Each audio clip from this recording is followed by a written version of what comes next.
वास्तव बातमी. सन 2002 ते आज 2026 ह्या गेल्या 22-24 वर्षामध्ये अकलूज येथील गावठाण जागेचा प्रश्न ज्वलंत आहे आणि या अकलूज गावठाण जागेचा विषय सातत्याने ज्यावेळेस अकलूज ग्रामपंचायतच्या निवडणुका होतील किंवा नगर परिषदेच्या निवडणुका होतील, विधानसभेच्या निवडणुका असतील किंवा खासदारकीची निवडणूक असेल, या निवडणुकीला हा प्रश्न प्रत्येक वेळेस ऐरणीवर आलेला आहे. परंतु गेल्या 24-25 वर्षामध्ये या प्रश्नाची सोडवणूक झालेली नाही.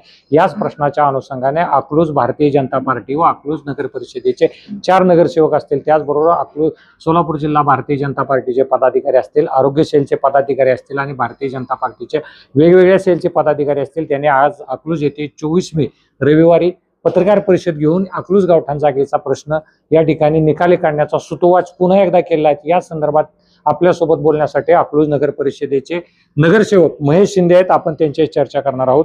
महेशराव, अकलूज नगर परिषदेच्या गावठाणच्या जागेचा विषय आणि आजची पत्रकार परिषद, नेमकं काय सांगाल या बाबतीत? आज मी सर्वप्रथम सर्व पत्रकारांचं मनापासून धन्यवाद मानतो की अकलूजचा जो 24 वर्षापासून प्रलंबित जो प्रश्न आहे अकलूज गावठाण विस्ताराचा, तो विषय आम्ही भारतीय जनता पार्टीच्या वतीने हाती घेतलेला आहे.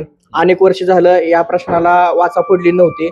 अनेक वर्ष झालं पत्रव्यवहार झाले, प्रशासन विभागाने महसूल प्रशासनाने आम्हाला हस्तलिखित उतारे उपलब्ध करून दिले. किती लोकांचा प्रश्न आहे? 512 कुटुंबांचा आहे. 512 कुटुंबांचा. आणि त्यांना किती जागा अलॉट करतो म्हटले होते? 55 चौरस मीटरची जागा अलॉटमेंट करतो. आणि त्यांच्याकडून किती वर्गणी स्वरूपात काय 11,000 रुपये घेतले होते. किती साली घेतले होते? 2002 साली. आज 2026 आहे. 24 वर्ष झाले. 24 वर्ष झाले. मग ह्या 11,000 रुपयाच्या पावत्या वगैरे दिल्या होत्या? कब्जा पावती आहे ना तुमच्याकडे? आहे कब्जा पावती आहे, हस्तलिखित उतारे उपलब्ध आहेत.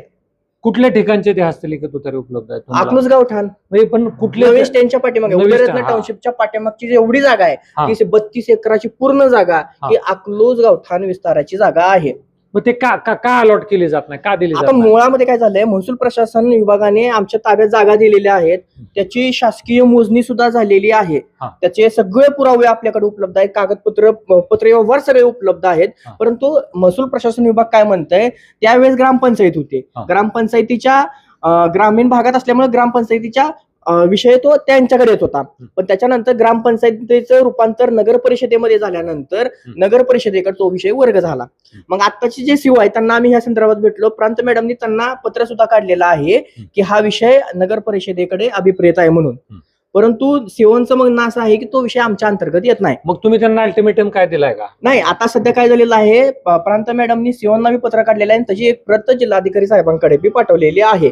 आणि सीओचं म्हणणं असं आहे की बाबा तिचा विषय आमच्याकडे अंतर्गत येत नाही. पण ह्याच्यापूर्वी जे तत्कालीन आपले दयानंद गोरे साहेब होते शिव, त्यांनी त्या ठिकाणी हद्द खुणा आम्हाला करून दिल्या होत्या, खांब रवून दिली होती. जागेची मोपणी करायला ते उपस्थित होते. काटेरी कुंपण जे आलं होतं ते सगळं नगर परिषदेच्या मार्फत सगळं रिकाम करून टाकलं होतं. गेले 24 वर्ष झालं प्रयत्न करताय, अजून पण आपण प्रयत्न करताय. जर तुम्ही प्रशासनाला किंवा महसूल प्रशासनाला काय अल्टिमेटम दिलाय का लवकरात लवकर हे प्रश्न सोडवा? 100% आम्ही 1 महिन्याचं अल्टिमेटम भारतीय. जर 1 महिन्यामध्ये नाही प्रश्न सुटले तर पुढची दिशा काय असेल? तीव्र स्वरूपाचं आंदोलन आम्ही करणार. आंदोलनाची स्वरूप काय असेल? तीव्र आम्ही 1 महिन्यानंतर आमच्या भारतीय जनता पार्टीच्या वतीने बैठक घेऊन तीव्र स्वरूपाचं आंदोलन कसं करता येईल याची दिशा कशी असेल आम्ही पत्रकार परिषद घेऊन सांगणार आहे. त्याचबरोबर आरोग्य सेलचे आपले जिल्ह्याचे पदाधिकारी डॉक्टर अक्षय वायकर देखील आपल्यासोबत आहेत. आपण त्यांच्याशी चर्चा करतोय.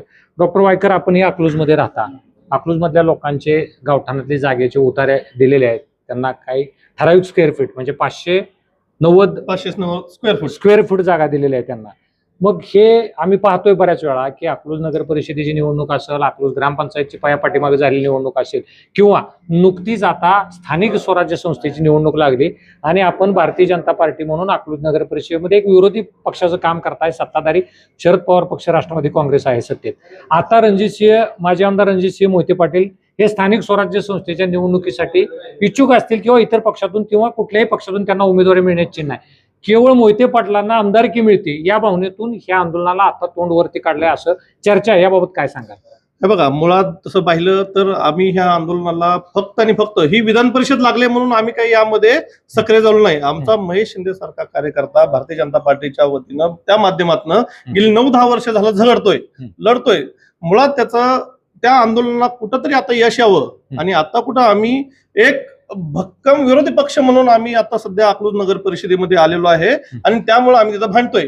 आतापर्यंत देश स्वतंत्र झाल्यापासून ते आतापर्यंत ज्या वेळी अकलूज ग्रामपंचायत होती, अकलूज ग्रामपंचायतमध्ये तिथं कोणीही विरोधी पक्ष नसल्यामुळं ह्यांनी संपूर्णपणे अकलूज नगरपालिका, अकलूज ग्रामपंचायत ही स्वतःच्या मनमानीप्रमाणे वापरून घेतलेली आहे.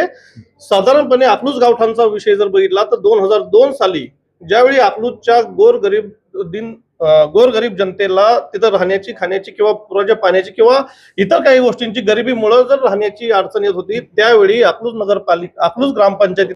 सचिन शिंदे देखील आपल्यासोबत आहेत. सचिनजी, आता सांगितले की रणजितसिंह मोहिते पाटील यांना कुठंतरी विधान परिषदेचे आमदारकी मिळण्याचे चिन्ह आहेत आणि अकलूज नगर परिषदेची निवडणूक असताना आपण देखील त्या नगर परिषदेचे उमेदवार होता. त्यावेळेस भाजपने एक जाहीरनामा प्रकाशित केला होता. त्या जाहीरनाम्यामध्ये बरेचसे विषय होते, परंतु हे अचूक टायमिंग साधण्याचं भाजपचं कारण काय? अचूक टायमिंग तर पत्रकार साधतायत. भारतीय जनता पार्टी ठरलेल्या कार्यक्रमाप्रमाणे काम करत असते. त्याच्यामुळे अकलूज नगर परिषदेला जो शब्द दिलेला होता की अकलूज गावठाणाचा प्रलंबित असलेला प्रश्न आहे, ती भारतीय जनता पार्टी येणाऱ्या काळामध्ये सोडवणार आहेत. त्याच्यामुळे त्या ठरलेल्या ह्याच्यानुसार आमचे चारही नगरसेवक ह्या याच्यामध्ये उतरलेले आहेत आणि जो गेल्या 24 वर्षापासूनचा जो प्रलंबित असणारा जो प्रश्न आहे गावठाणाचा, त्या विषयाला आता हात घातलेला हा निव्वळ योगायोग आहे. कुणाला विधान परिषद हा विषय हा अकलूजच्या आमच्या ह्याच्यातला नाहीये. खरं तर ते वरिष्ठ मंडळी त्या संदर्भात सक्षम आहेत आणि तसंही मोहिते पाटील आता भाजपमध्ये किती सक्रिय आहेत हे आपल्या सगळ्यांना माहीत आहेत. त्याच्यामुळं त्यांच्या त्या विधान परिषदेचा ह्याचा काहीही संबंध नाही. भारतीय जनता पार्टी ठरलेल्या जाहीरनाम्याप्रमाणे तर काम करते. अजूनही बाकीचे काही विषय आहेत, एका पाठोपाठ एक ते विषय सगळे हातामध्ये घेतले जाणार आहेत. हा गावठाण जागेचा जो विषय आहे ते येणाऱ्या काळामध्ये आपण भाजपच्या माध्यमातून पूर्णपणे धसास लावणार आहोत. 100% सोडवणार 100% सोडवणार आहोत. त्या 28 एकराच्या जागेमध्ये 32 एकराच्या जागेमध्ये काय जे काय सगळे डिटेल्स आहेत त्याचे सगळे शोध घेणार आहोत. महसूलकडे पाठपुरावा करणार आहोत. नगर प्रशासनाकडे सुद्धा आम्ही जाणार आहोत. त्याचं नेमकं अलॉटमेंट कसं आहे त्याचीही माहिती घेऊन ते अलॉटमेंट कसं होईल ह्याच्यातल्या सगळ्या तांत्रिक बाबी तपासून प्रत्येक गोष्ट जी 32 एकराची जी गोष्ट आहे त्या 32 एकर कागदावरती पुन्हा आहे तसं आणण्याचा आम्ही प्रयत्न करणार आहोत.